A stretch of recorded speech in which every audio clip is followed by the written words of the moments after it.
स्वागत नहीं करोगे हमारा। So welcome everyone to this amazing session and I hope every one of you is doing absolutely amazing. एक common सवाल जो बच्चे पूछते हैं, सर हमको ये बताओ अगले अटेम्प्ट में ना ऐसा कुछ तोतका बताओ कि ना बस अगले अटेम्प्ट हमारा पास होना कंफर्म है ना। तो जैसे ना मेरे को काफी बच्चे पूछते सर आपको कितने अटेम्प्ट लगे थे, मैं कह दूं मेरे को एक अटेम्प्ट में पास हो गया था, मेरे को अटेम्प्ट नहीं लगे थे सीए में, ठीक है। But I did not get a rank, मतलब मैं था मीडियोकर, मेहनत से पास हुआ, बहुत मेहनत की, और ऑफकोर्स जो भी आदमी पास होता है मेहनत से पास होता है, ठीक है।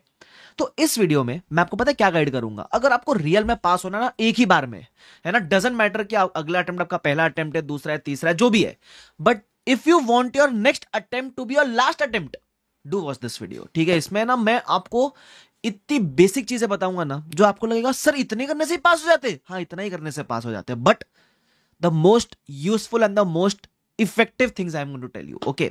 सो बट इधर सुनने के पहले सब्सक्राइब के बिना सुनता ना आदमी तो काम ही नहीं आता भाई साहब, पहले सब्सक्राइब करना फिर सुनना। अब शुरू करते हैं। सबसे पहली बात, अगर आपको अगले अटेम्प्ट में पास होना तो है ना, सबसे पहले get your basics right. What is the meaning of basics right? Coverage ensure करो पूरी हो। सर क्या क्या चीज कवर करेंगे तो हम पक्का पक्का पास हो जाएंगे? I am telling you, you just have to cover the study material, past RTPs, MTPs and your past question papers. अब RTPs, MTPs और past papers में तो 60-70% क्वेश्चंस वही होते हैं जो मॉड्यूल में आपके ऑलरेडी है, स्टडी मटेरियल में ऑलरेडी है ना। तो आप कोई भी क्वेश्चन बैंक करो, सपोज आपने मेरी क्वेश्चन बैंक कर ली, मेरे क्वेश्चन बैंक में मैंने वही कवर किया जो module RTP, MTP past paper में, तो whatever question bank you are referring, just ensure कि इसमें वो कवरेज है।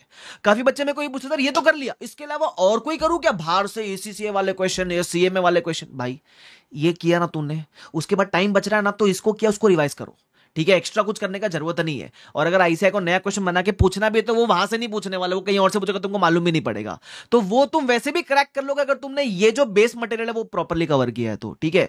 So please make sure that you are getting the basics right. इतना कर लो, इसी को बार बार रिवाइज कर लो, इसी को बार बार कंसाइज करो, 1.5 दिन के लेवल पे कंसाइज कर लो इसको, तो काम बन जाएगा आपका।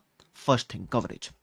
सेकेंड थिंग, एक डिसीजन लो और उस पर फर्म रहो। फॉर एग्जाम्पल काफी बच्चे ना आखिरी महीने तक झूलते रहते, एक ग्रुप दू, दो ग्रुप दू, एक ग्रुप दू, दो ग्रुप दू, एक ग्रुप दू, दो ग्रुप दू। भाई अपनी सिचुएशन आज देखो, दिल पे हाथ रखो और देखो कि अगर आप एक बार पढ़ के मिनिमम 2 बार रिवाइज कर सकते हो कोई भी सब्जेक्ट, अगर आपको लगता है 2 ग्रुप देना है तो पूछो क्या मैं पूरा 2 ग्रुप एक बार पढ़ के 2 बार रिवाइज कर सकता हूं? मिनिमम, ठीक है। Of course number of revision is not something which will stay same across the students, it will very, but एक एवरेज लेके चलो कि 2 रिवीजन करना ही आपको, ठीक है।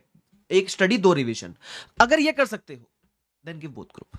अगर आपको लगता है नहीं एक बार पढ़ के तो हो जाएगा, 2 रिवाइज नहीं हो पाएगा, तो फिर that preparation is not going to be apt to clear 100%। मैं यहां क्या गाइडेंस दे रहा हूं, पक्का क्लियर करना है तो क्या करना है, ठीक है। तो अगर आपको लगता है पढ़ के 2 बार रिवाइज कर सकते हो तो 2 ग्रुप देना। अगर आपको लगता है नहीं 2 ग्रुप नहीं, मैं एक ग्रुप अच्छे से पढ़ के 2 बार रिवाइज कर सकता हूं, तो एक ग्रुप देना, simple. And take a decision, stay firm on it last तक। ऐसा नहीं कि किसी ने थोड़ा सा बोल दिया कि मैं तो 2 दे रहा हूं भाई तू देख ले, तो आपन भी अगले दिन सब प्रोफेसर को मैसेज कर रहे सर 2 दू की 1 दू, 2 दू की 1 दू। एक बार डिसीजन लिया, फर्म रहना, ठीक है। सेकेंड चीज। थर्ड चीज इज वेरी इंपॉर्टेंट। आप मोस्टली मेरे वीडियो में शायद इसलिए आए हो ताकि आपको लगे आज सर मोटिवेट हम होंगे और हम पढ़ने बैठेंगे। मैं बोलूं motivation is a very temporary thing, ठीक है। Even I try to motivate, sometimes it is needed, but if you are needing motivation every day, maybe every alternate day, तो ये लेवल ऑफ माइंडसेट से आप कभी भी clear नहीं करोगे। ध्यान रखना, मोटिवेशन से ऊपर भी एक चीज होती है जिसकी वजह से आप पक्का पास हो जाओगे, वो है डिसिप्लिन। Build a routine.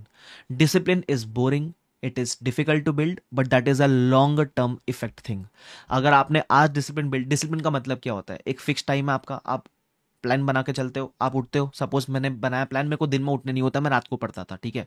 तो मैंने सिंपल सा प्लान बनाया कि यार मैं दिन में सोऊंगा, suppose I slept at 7 AM, from 7 AM to 2 PM I will sleep, 2 PM I will get up, have get ready, go to library, study, ठीक है। फिर 3 से लेकर 9 बजे तक पढ़ूंगा, 9 से 10 या 10:30 तक खाना वाना खाऊंगा, 10:30 से मॉर्निंग 4-5-6 बजे तक जो भी है पढ़ूंगा, simple. This is my routine. So build a routine, ठीक है। मोटिवेशन कैसा है? आज सर ने मोटिवेट किया, आज गए लाइब्रेरी, ले जम ला के 12 घंटा पढ़ा किया, कल वही घोड़ा वही मैदान, बुक ही नहीं खोली जा रही कल। ये नहीं होता। This is the effect of motivation जो खत्म हो जाएगा।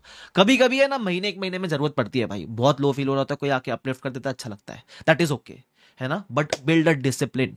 डिसिप्लिन इज समथिंग जिसकी वजह से आपको एज मिलेगा over others. I am telling you, मेहनत आपको सब मेहनत करते हुए दिखेंगे, कंसिस्टेंट मेहनत करने वाले लोग सिर्फ 10% और वो 10% पास होते हैं, ठीक है। सो build a discipline, build a routine.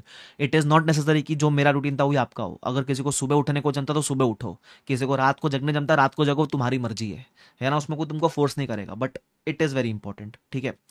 उसके अलावा अब मैं जो बात करूंगा ये बिलीफ को लेकर है। मुझे लगता है सीए में जितना गेम हार्डवर्क का उतना गेम माइंडसेट का भी है, ठीक है। तो आपका माइंडसेट हमेशा ये होना चाहिए that you can achieve it. Maximum लोगों का माइंडसेट पता है क्या होता है? उल्टा होता है, मेरे से नहीं होगा, मैंने उसको देखा उससे भी नहीं हुआ, वो भी बोल रहा है मेरे से नहीं होगा, तो मुझे भी लग रहा है मेरे से नहीं होगा। तो तुमको एक तो हल्की सी चिंगारी होती है कि तुमसे नहीं होगा, 10 लोग आके फूक डालते हैं कि हाँ हाँ तेरे से नहीं होगा, तो फिर तुमको लगता है तुमसे होगा ही नहीं। ये नहीं होना चाहिए। तो जब तुम इतना कवरेज अच्छे से कर रहे हो, जब तुम मेक श्योर करोगे तुम आरटीपीज एमटीपीज स्टडी मटेरियल करोगे, तुम मेक श्योर करो तुम एक बार पढ़ के 2 बार रिवाइज करोगे, इतना करोगे, तुम मेक श्योर करो तुम डिसिप्लिन मैनर में कंसिस्टेंट एफर्ट मारोगे, ठीक है। तो you have to have that belief कि आपसे हो सकता है। That positive mindset is going to take you places, not only in CA but after C as well, ठीक है। तो you should have that believe that you can achieve it. मैं बोल रहा हूं तुमसे हो सकता है भाई। तुम अगर यहां तक पहुंचो, तुम इतने सारे एग्जाम पास करके पहुंचो ना यहां तक, तो हो तो सकता है तुमसे। बिलीव होना चाहिए तुम्हारे अंदर, ठीक है, ध्यान रखना। उसके अलावा अगर आपने इतना सब कर लिया ना और कुछ नहीं चाहिए, ठीक है, तो आपको सुनने में लगेगा सर ये सब तो बेसिक चीज है, यही करना है, यही करना है, ठीक है, ध्यान रखना। और बाकी आपको लगता है ना कि मेरा कोई क्लास वीक है, क्लासेस ले लो। कोई लगता है कि मेरे को रिवीजन में दिक्कत है, रिवीजन वीडियोस रेफर करो, सब हो जाता है, सब हो जाता है। इंसान पढ़ने बैठता है ना, टाइम देता है ना किसी सब्जेक्ट को, तो हो जाता है, ठीक है। वो आपके लिए अपना जगह बनते हुए चलती है। लेकिन आप बिना पढ़े से बैठ के सोचोगे ना, वो मुझे लग रहा है कि मैं उठाऊंगा तो याद नहीं आएगा, याद नहीं आएगा तो क्या करूंगा, ऐसे सोचोगे तो कुछ नहीं होगा। लेके बैठोगे, करना शुरू करोगे तो अपने आप रास्ते निकलते हैं भाई, अपने आप रास्ते निकलते हैं, ठीक है, ध्यान रखना। So this is something which is very important. उसके अलावा अगर आपने वीडियो यहां तक देखा है ना, तो एक इंपॉर्टेंट क्वालिटी और बताता हूं, वो है पेशेंस। आज के टाइम पे ना लोगों का पेशेंस बहुत नीचे आ गया है। मतलब आपने अगर मुझे 7 मिनट सुन लिया तो आपके अंदर पेशेंस तो है, क्योंकि अभी कैसा होता है, अभी रील का जमाना है, 15 सेकंड में ज्ञान दो सर, है ना, 1 मिनट में ज्ञान दो सर, हमको 7-8 मिनट नहीं सुनना आपको। तो अगर आपने यहां तक देखा तो पेशेंस भी है आपके अंदर। So that is a very good quality which you can use to build discipline in a consistent manner, ऐसा। तो वो भी बहुत इंपॉर्टेंट चीज है। तो अगर यहां तक वीडियो देखा है ना, तो कमेंट जरूर करके जाना कि sir we can achieve it, ठीक है, we will do it, we will have that positive mindset, ठीक है। इतना चीजें करो, फिर देखना तुम फेल होकर दिखा दो, मान जाओ तुमको मैं, ठीक है। इतना चीजें करना, तो लिख के रखना ये सब। और आज अगर तुमको थोड़ा बेटर फील हुआ ना, तो इसी के अराउंड एक डिसिप्लिन वाला प्लानर बना के चलोगे कि हमारा ये प्लानर हम ये फॉलो करेंगे। इट इज ओके, तो प्लानर ऊपर नीचे जाएगा, but it build a planner ना, टाइमलाइन तो मालूम पड़े कब कहाँ तक पहुंचेंगे, ठीक है। बस, तो ये था आपके लिए छोटा सा वीडियो। मुझे लगा आपको जरूरत पड़ेगी इसकी, तो मैंने बना दिया, ठीक है। तो अगर ऐसी कोई हेल्पफुल वीडियोस की जरूरत पड़ेगी, कमेंट सेक्शन आप ही क्या बता देना। उसके अलावा वीडियो अगर यहाँ तक देखा पसंद आए तो लाइक जरूर करके जाना, उससे आपको तो कुछ नहीं, मेरे को ज़्यादा अच्छा फील होगा और आपके लिए ऐसे बहुत सारे वीडियोस बनाने का मन करेगा, ठीक है। तो शुक्रिया एवरीवन। लास्ट में थोड़ा ब्लर हो गया हूं मैं, तो माफ कर देना उसके लिए। तो शुक्रिया everyone, thank you so much, bye bye everyone, take care, see you all.